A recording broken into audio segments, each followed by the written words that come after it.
Welcome to the deep dive. Today we're taking a stack of research, some really fascinating notes actually, and boiling them down for you. And the topic, well, it's something that honestly I think hits closer to home for a lot of us than we might want to admit. It's about how to really thrive, find happiness, purpose in the second half of life, especially when maybe it feels like your biggest professional achievements are, well, kind of behind you. And to start, I have to share this story from our source material. It really, it stuck with me. So picture this. I'm on a late night flight, right? Most people are out. And I hear this woman in the row behind me, sounded pretty exasperated, saying to her husband, "It's not true that no one needs you anymore." And this man, turns out he's this huge hero figure, someone everyone knows, famous for decades, incredible accomplishments. He just says, "I might as well be dead." I mean, the cognitive dissonance. I knew who this guy was, an icon. And hearing that, it just hit me like a ton of bricks. It made me think about my own list, the professional goals I set back when I was 40. And I'd hit them, even blew past some of them. But the deep, lasting satisfaction I thought would be there, it wasn't quite landing. And I thought, wow, could I keep this pace up? Was I maybe heading for that same kind of cliff without realizing it? And that right there, that's really the heart of what we're exploring in this deep dive for you. We want to understand why. Why can hitting all the marks of traditional success sometimes lead to this kind of, well, despair later on? But more than just the why, we're looking at a path forward. A strategic way, really, to build a second half of adulthood that our sources argue can be happier and more meaningful than the first. This isn't just about coping, or making the best of things. It's genuinely about learning how to go from strength to strength. Okay, so let's unpack that. This surprising truth about professional decline. Because it's not just elite athletes, is it? The sources seem pretty clear. Oh, absolutely not. They're quite stark, actually. For most of us, it happens much, much sooner than we think. Far sooner. The research points to practically every high-skill profession seeing some kind of noticeable decline setting in sometime between one's late 30s and early 50s. And look, if you've really tied your identity up in your professional achievements, that can sting. It can be genuinely tough to hear. Tough is putting it mildly. It feels like it goes against everything we assume about careers. You gain experience, you learn more. Yeah. So why the decline? Well, it's about a specific kind of ability declining. Let's take Charles Darwin. Incredible figure. On the Origin of Species at age 50, right? Yeah. Monumental. But then later in life, he actually found his own work, quote, unsatisfying, unsatisfactory, and unoriginal. He even confessed, "Life has become very wearisome to me." Wow. Yeah. So despite this immense success the world saw by his own very high standards, he felt, well, washed up. Darwin felt washed up. That's kind of staggering. We still talk about him constantly. Exactly. Or think about P.A.M. Dirac, Nobel Prize winner at 31, for work he did in his mid-20s. And he famously wrote, he is better dead than living still once he has passed his 30th year. Good grief. Right. His biggest, most groundbreaking physics breakthroughs were behind him, even though he stayed a brilliant, active scholar for many, many more years. So it's not like they just lose their minds or stop being smart. Yeah. It's more a shift in how that intelligence works, Yeah. or what it's best suited for. Precisely. And this pattern points to what our source calls a double whammy. You've got this innate human drive for more and more success just to feel satisfied. Combine that with these declining fluid abilities we'll talk about, and you end up on this kind of hamster wheel of success, which ironically often leads straight to unhappiness. So it really begs the question, why does this pattern show up so often, even with these incredibly brilliant people? And the answer, I think, brings us to something really crucial, this idea of two different types of intelligence. It's like thinking of your mind as this huge library, right? But maybe there are two different librarians inside. Understanding them is key, apparently, to navigating the shift and finding what the source calls your second curve. That library analogy works really well. So Raymond Cattell, he identified these two types. First, there's fluid intelligence.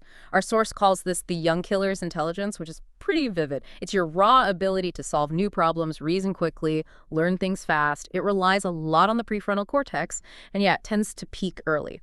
For most people, it starts declining somewhere in middle age. This impacts that rapid analysis and creative innovation. Think fast coding, quick abstract problem solving. Right. So if your job is all about that cutting edge, that constant rapid innovation, like maybe a tech startup or pure mathematics, that decline could feel really, really stark, like hitting a wall. It absolutely can feel that way. But then there's the second type, crystallized intelligence. This is your ability to use the knowledge, the experience, the vocabulary you've built up over decades. This is our wise, experienced librarian, maybe not the fastest anymore, but knows exactly where everything is. And crucially, knows how to connect different ideas, see the bigger picture, make judgments based on experience. And here's the key thing. This type of intelligence actually increases with age. It keeps growing, often through your 60s and 70s. Okay, this is where it gets really interesting for me, because that distinction, it just opens up this huge opportunity, doesn't it? It suggests a whole different strategy, not fighting the tide of declining fluid intelligence, but actually leaning into and using your growing crystallized intelligence, jumping to that second curve. Exactly right. It's about shifting your focus, not trying to be the young killer forever when your natural strengths are actually evolving. You see this happen naturally in some fields. Think about historians.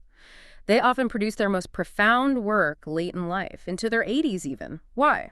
Because their craft demands that huge base of accumulated knowledge and the wisdom to interpret it. That makes total sense. Connecting dots across decades, centuries even. That takes time. It really does. And it's not just historians. There was a recent study showing older college professors, especially in humanities, often get the best teaching evaluations. Students value their experience, their wisdom. Or look at J.S. Bach. When new musical styles started coming in, even from his own son, C.P.E. Bach. He didn't just, despair that he wasn't the cutting-edge innovator anymore. He pivoted. He became this incredible master teacher his last decade, spent composing the art of fugue. It's basically described as a textbook, but so beautiful it's considered literature. And he died, beloved, fulfilled, respected as this master instructor. He found a new strength. That's such a powerful story of redefining mastery. It really drives home the point that this second curve isn't just settling. It's not making the best of a bad lot. It's a genuine, different kind of opportunity that really only comes later in life, using strengths that have been building quietly all along. Okay, so if this amazing second curve is there, full of potential, leveraging wisdom, why is it so hard? Why do so many really successful people, these strivers, struggle so much to make that jump? Like the man on the plane, and it's like about all that achievement, but ending up miserable. What's blocking the path? Well, a big part of it is what our sources call the success addiction. And it's tricky because, unlike other addictions, society tends to cheer this one on. One piece is self-objectification. It's when you start reducing yourself, your whole identity, down to just one or two things people envy, like your money, your power, maybe even how you look. There's this quote in the source from a financier, really stark. He says, "Maybe I would prefer to be special rather than happy." Wow. Special rather than happy. That cuts deep. Do you think that's common, even if people don't say it out loud? I think it's disturbingly common, yeah, because our culture rewards special so much. And it often gets tangled up with workaholism. That term came from Wayne Oates, a psychologist. He called it a compulsion or an uncontrollable need to work incessantly. He even had these diagnostic questions like, do you sneak around to work? Sneak around. Yeah, or does it make you anxious and unhappy when someone suggests you take time away? It becomes this vicious cycle. Work pushes out relationships, which makes you lonelier, maybe more fearful, so you work even more. And that work gives you those little hits, right? The dopamine bumps from success, momentary relief from maybe, like you said, a grim baseline mood. Exactly. You see it even in historical figures. People like Churchill, Lincoln. Some argue they used obsessive work partly to manage deep melancholy. But chasing those hits leads straight onto the hedonic treadmill, where satisfaction is fleeting, alas, but an instant. So you have to run faster and faster, achieve more and more, just to feel okay, especially as those fluid abilities start to decline, making it harder to keep up. It's exhausting. So just adding more achievements, more stuff to the list, clearly isn't the path to lasting happiness. What's the alternative then? The sources suggest a really different way of thinking. They really do. It contrasts the typical Western idea, the empty canvas you keep adding things to, like a bucket list, with a more Eastern philosophy concept. Think of yourself not as a canvas, but as an uncarved block of jade. The masterpiece, your true self, is already in there. The work isn't adding, it's chipping away everything that isn't essential. It's subtractive. Chipping away instead of adding more. That feels so radically different from how we're trained to think about goals and life building. What's the hardest part for people trying to adopt that perspective?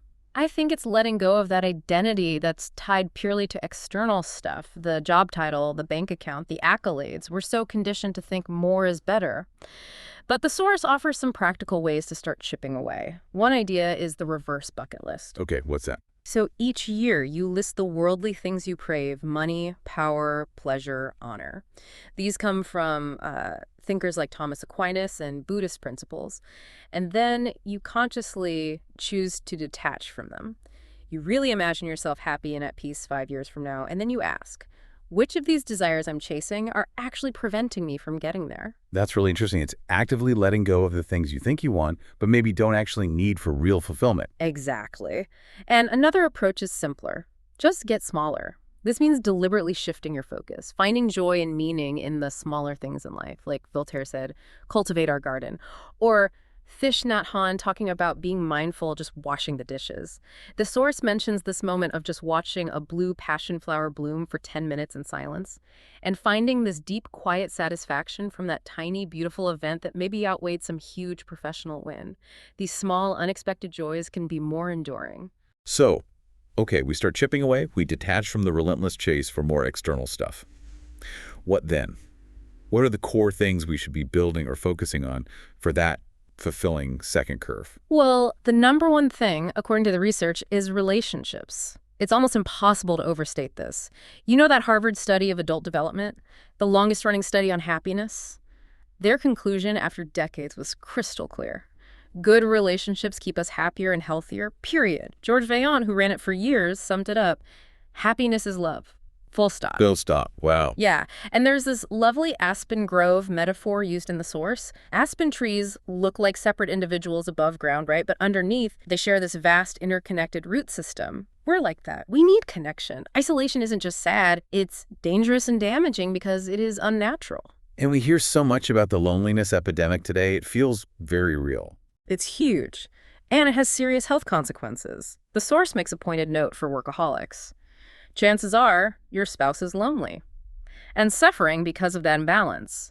So the work is cultivating companionate love and partnerships that stable affection, mutual understanding, the deep friendship part that lasts, and beyond romance, nurturing real friends, not just deal friends. Live friends, deal friends. Yeah, I know what that means. Right. Yeah. It's a good distinction. And things like men's sheds are popping up, places for guys to connect through shared activities, kind of like parallel play, rebuilding those friendship muscles. Okay, so relationships are paramount. What else forms the foundation of this second curve? The sources point next to spirituality. They connect it to an ancient Indian concept, vanaprastha. It's one of the ashramas or life stages. This stage is specifically about purposefully pulling back from some worldly duties to really devote yourself to spirituality and deep wisdom, crystallized intelligence, teaching, and faith. It provides the metaphysical context of the second curve. It also links up with James Fowler's work on the stages of faith. As people mature, they often become more comfortable with ambiguity, paradox, and find a deeper kind of beauty in faith, maybe their original faith, maybe something new. That provides such a rich framework for thinking about growth in later life. But what stops people? What are the usual roadblocks to exploring that spiritual dimension? Well, the sources mention a few common ones. There's the Nicodemus syndrome, basically being afraid to question beliefs you've held for a long time, even if they don't quite fit anymore. There's Santa in the church holding on to very childish, simplistic ideas about faith that don't mature with you. And then there's just the tyranny of time, always putting spiritual growth last on the to-do list. But things like, say, walking pilgrimages, the Camino de Santiago is a famous example, can really help. That walking meditation, the focus on the present, can carve out space for it. Right. And then there's this last piece, which, especially for high achievers, feels really counterintuitive, making your weakness your strength. That just sounds wrong somehow. It really does, doesn't it? Especially if you've built your life on being the strong one, the capable one. But think about St. Paul. He talked about this thorn in his flesh, some persistent weakness. But he didn't see it just as a hindrance. He famously said, "For when I am weak, then I am strong." He saw it as a source of divine power, paradoxically. And our sources argue that it's through acknowledging our weaknesses, not projecting constant strength, that we make deep human connection. Your fancy credentials might impress, but they don't make you relatable. Vulnerability does. That's a massive shift. Letting go of the need to always appear perfect. It is. Think about Beethoven, a composer, going deaf. I mean, talk about a cruel fate. But what happened? Instead of giving up, it forced him to compose entirely only in his imagination. This led to his most original, groundbreaking romantic work. It completely changed music. His greatest perceived weakness arguably became his unique strength. Embracing this mindset means, as the source says, you can finally relax a little. Stop pretending. Sharing vulnerability isn't weakness. It's actually a kind of superpower for connection. Okay, as we wrap this up, there's one more metaphor from the sources I really liked. Casting into the falling tide. Seems backward, right? Fishing when the tide's rushing out. Totally counterintuitive. But apparently that's when all the nutrients, the plankton, the bait fish get stirred up, and the bigger game fish go crazy, looking to bite. It's described as this intensely productive and fertile period, perfect for jumping curves. Exactly. That falling tide, that's what psychologists call liminality. It's that in-between space during uncomfortable life transitions. Dante called it the forest dark. It feels messy, uncertain. But it's also a time of huge potential because things are uncertain, things are shifting. It connects back to the idea of impermanence, something Marcus Aurelius talked about, the Buddha taught. Everything changes. And understanding this helps challenge that whole midlife crisis narrative. Yes, transitions are real and inevitable, the source says, but a full-blown crisis is not. Most people actually look back on these transitions as positive, ultimately. So it's less about crisis management and more about opportunity recognition, even when it feels uncomfortable. Are there examples of people navigating this well? Oh, sure. Historically, think of Cincinnatus, the Roman leader who saved Rome, then willingly went back to his farm. Or the author mentions his own family, his grandfather switching careers from ministry at 49, his father getting a PhD in biostatistics at 40 after teaching math. These were huge resets, sure, but definitely not crises. And today, you have resources like the Modern Elder Academy, which specifically helps people navigate this, helps them define their next charter, focusing on evolving, letting go, learning new things, leaning into that liminal space. So the real mistake during this falling tide isn't the tide itself, but maybe not having your line in the water. The key is to actually cast into the falling tide, engage with the change, don't just resist it, redefine things. Absolutely. It might mean accepting a career path that isn't linear, but more of a spiral. Like the example given, a hedge fund manager becoming a middle school history teacher. The advice is pretty blunt. Don't think, dude. Just jump. Embrace the transition. Wow, what a journey we've covered in this deep dive.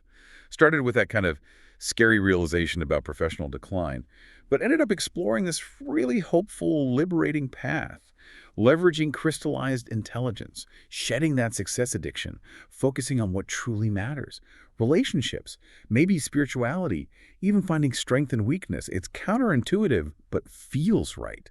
And if there's one core takeaway, one distillation of all this, the source offers 7 words to remember. Use things, love people, worship the divine. Use things, love people, worship the divine. Yeah. And it's not saying, reject material things entirely. The crucial word is love. We should use things, but love people.